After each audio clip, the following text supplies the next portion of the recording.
ഫ്ലിപ്കാർട്ടിൽ നിന്ന് electronic devices order ചെയ്യുന്നവരൊന്ന് സൂക്ഷിക്കുക. ഞാൻ കഴിഞ്ഞ ബിഗ് ബില്യൺ ഡേയ്സിന് ഓഫർ കണ്ടിട്ട് സാംസങ്ങിൻ്റെ ഒരു 256GB മെമ്മറി കാർഡ് ക്യാമറയ്ക്ക് വേണ്ടി ഓർഡർ ചെയ്തായിരുന്നു. സംഭവം ഓപ്പൺ ബോക്സ് ഡെലിവറിക്ക് ആയിരുന്നു.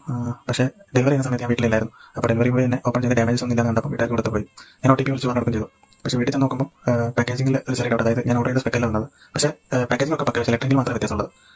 അപ്പം മെമ്മറി കാർഡ് എടുത്ത് ക്യാമറയിൽ നോക്കുമ്പോൾ ക്യാമറ റെക്കഗ്നൈസ് ചെയ്യുന്നില്ല. പിന്നെ ഒന്നുകൂടി ഇട്ട് നോക്കുമ്പോൾ സ്ലോ സ്പീഡ് നീതി കാണിക്കുന്നു. അപ്പോൾ തന്നെ ഫ്ലിപ്കാർട്ട് കസ്റ്റമർ സർവീസിൽ വിളിച്ചു. അവർ പറഞ്ഞത് സാംസങ്ങിൻ്റെ കസ്റ്റമർ സർവീസിൽ വിളിക്കേണ്ട, കാരണം ഇതിന് റിട്ടേൺ ഇല്ല, 7 days സർവീസിൻ്റെ റിപ്ലേസ്മെന്റ് ഉള്ളൂ. അപ്പോൾ സാംസങ് വിളിച്ചപ്പോൾ അവർ പറഞ്ഞു മെയിൽ അയക്കാം. അപ്പോൾ ഞാൻ എല്ലാ യൂസർ വെച്ച് മെയിൽ അയച്ച് അപ്പോൾ അവർ റിപ്ലൈ ചെയ്യുന്നത് സംഭവം ഫേക്ക് ആണ്, ഡ്യൂപ്ലിക്കേറ്റ് ആണെന്ന് പറഞ്ഞു.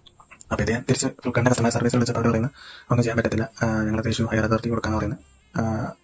അപ്പോൾ ഞാൻ ഒരു 48 hours വെയിറ്റ് ചെയ്യാൻ പറഞ്ഞു. അപ്പോൾ ഇന്ന് രാവിലെ നോക്കുമ്പോൾ അവർ റിട്ടേൺ റിജക്റ്റ് എന്ന് പറഞ്ഞ് കാണിച്ചു. അപ്പോൾ ഇനി ഒന്നും ചെയ്യാൻ പറ്റില്ല, പൈസ പോയി തന്നെയാണ്. പ്രൊഡക്റ്റ് സർവീസ് സെൻ്റർ എടുക്കത്തില്ല, ഫ്ലിപ്കാർട്ട് എടുക്കത്തില്ല. അപ്പോൾ ഇതേപോലെ നിങ്ങൾ എന്തെങ്കിലും ഇലക്ട്രോണിക് ഡിവൈസ് ഓർഡർ ചെയ്യുമ്പോൾ ഓപ്പൺ ബോക്സ് ഡെലിവറി ആയിരിക്കും മിക്കവാറും. അപ്പം ആ ഓപ്പൺ ബോക്സ് ഡെലിവറി OTP പറഞ്ഞെടുക്കുന്നതിന് മുമ്പ് തന്നെ നിങ്ങൾ എല്ലാ സാധനം ചെക്ക് ചെയ്യുക, ഒറിജിനൽ വെരിഫൈ ചെയ്യുക, എന്നിട്ട് മാത്രം OTP പറഞ്ഞു കൊടുക്കുക.